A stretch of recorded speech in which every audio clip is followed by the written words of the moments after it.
അള്ളാഹുവിന്റെ വിശുദ്ധമായ ഖുർആൻ പറയുന്നു, ഒരു ദിക്ർ ഞാൻ പറഞ്ഞു തരാം, ഇത് ഇന്ന് മുതൽ അങ്ങ് പറയാൻ തുടങ്ങിക്കോ. ഈ പറയുന്ന ദിക്ർ നിങ്ങൾ പറഞ്ഞ അള്ളാഹു നിങ്ങൾക്ക് നൽകിയ നിഅമത്ത് മരിക്കുന്ന കാലം വരെ നിലനിർത്തി തരും. അള്ളാഹു ഭാഗ്യം തരുമാറാകട്ടെ. ഇൻഷാല്ലാഹ് പറഞ്ഞൂടെ. ഇന്ന് സൂറത്തുൽ കഹ്ഫ് ഓതിയില്ലേ?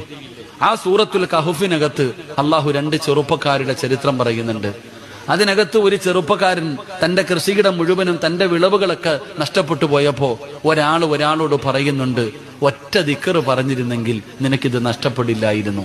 നിങ്ങൾ ഖുർആൻ എടുത്തു നോക്കിക്കോ, ചരിത്രം പറയാൻ സമയമില്ല, അതുകൊണ്ട് ഞാൻ ദിക്ർ പറഞ്ഞു തരാം. മാഷാ അല്ലാ പറഞ്ഞോ, മാഷാ അല്ലാ ലാ ഖുവത ഇല്ലാ ബില്ലാ.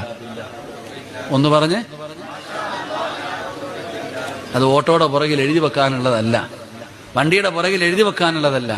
മാഷാ അല്ലാ ലാ ഖുവത ഇല്ലാ ബില്ലാ.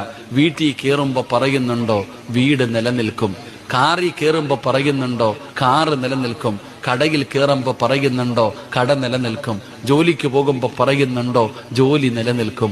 മാഷാ അല്ലാ ലാ ഖുവത ഇല്ലാ ബില്ലാ. അള്ളാഹു നൽകിയ നിഅമത്ത് അള്ളാഹു നിലനിർത്തി തരുമെന്ന് നബിയുനാ റസൂലുള്ളാഹി സ്വല്ലല്ലാഹു അലൈഹി വസല്ലം. അള്ളാഹു നമുക്ക് ഭാഗ്യം നൽകുമാറാകട്ടെ.